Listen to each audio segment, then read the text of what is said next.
भाद्रपद कृष्ण अष्टमी को श्री कृष्ण जन्माष्टमी कहते हैं क्योंकि यह दिन भगवान श्री कृष्ण का जन्म दिवस माना जाता है। इसी तिथि को घंघोर अंधेरी रात को रोहिणी नक्षत्र में मथुरा के कारागार में वसुदेव की पत्नी देवकी के गर्भ से भगवान श्री कृष्ण ने जन्म लिया था। यह तिथि उस शुभ घड़ी की याद दिलाती है और सारे देश में बड़ी धूमधाम से मनाई जाती है। जन्माष्टमी के दिन भगवान श्री कृष्ण की जन्म संबंधी कथा भी सुनते सुनाते हैं, जो इस प्रकार है। द्वापर युग में भोजवंशी राजा उग्रसेन मथुरा में राज करता था। उसके आतियाई पुत्र कंस ने उसे गद्दी से उतार दिया और स्वयं मथुरा का राजा बन बैठा। कंस की एक बहन देवकी थी। कंस देवकी से बहुत प्यार करता था। बड़े ही धूमधाम से कंस ने देवकी का विवाह वसुदेव नामक यदुवंशी सरदार से कराया। एक समय कंस अपनी बहन देवकी को उसके ससुराल पहुंचाने जा रहा था। रास्ते में आकाशवाणी हुई, हे कंस, जिस देवकी को तू बड़ा प्रेम से ले जा रहा है उसी में तेरा काल बसता है। इसी के गर्भ से उत्पन्न 8वां बालक तेरा वध करेगा।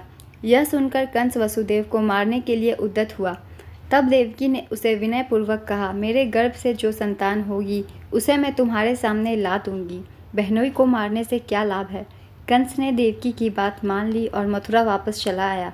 उसने वसुदेव और देवकी को कारागृह में डाल दिया। वसुदेव देवकी के एक एक करके 7 बच्चे हुए और सातों को जन्म लेते ही कंस ने मार डाला। अब 8वां बच्चा होने वाला था। कारागार में उन पर कड़े पहरे बैठा दिए। उसी समय नंद की पत्नी यशोदा को भी बच्चा होने वाला था। उन्होंने वसुदेव देवकी के दुखी जीवन को देख 8वें बच्चे की रक्षा का उपाय रचा। जिस समय वसुदेव देवकी को पुत्र पैदा हुआ उसी समय संयोग से यशोदा के गर्भ से एक कन्या का जन्म हुआ, जो और कुछ नहीं सिर्फ माया थी। जिस कोठरी में देवकी वसुदेव कैद थे उसमें अचानक प्रकाश हुआ और उनके सामने शंख, चक्र, गदा, पद्म धारण किए चतुर्भुज भगवान प्रकट हुए। दोनों भगवान के चरणों में गिर पड़े। तब भगवान ने उनसे कहा, अब मैं पुनः नवजात शिशु का रूप धारण कर लेता हूँ। तुम मुझे इसी समय अपने मित्र नंद जी के घर वृंदावन में भेज आओ और उनके यहाँ जो कन्या जन्मी है उसे लाकर कंस के हवाले कर दो। इस समय वातावरण अनुकूल नहीं है, फिर भी तुम चिंता न करो। जागते हुए पहरेदार सो जाएंगे, कारागृह के फाटक अपने आप ही खुल जाएंगे और उफनती हुई उठा यमुना तुमको पार जाने का मार्ग दे देगी। उसी समय वसुदेव नवजात शिशु रूप श्री कृष्ण को सूप में रखकर कारागृह से निकल पड़े और अथाह यमुना को पार कर नंद जी के घर पहुँचे। वहाँ उन्होंने नवजात शिशु को यशोदा के साथ सुला दिया और कन्या को लेकर मथुरा आ गए। कारागृह के फाटक पूर्ववत बंद हो गए। अब कंस को सूचना मिली कि वसुदेव देवकी को बच्चा पैदा हुआ है।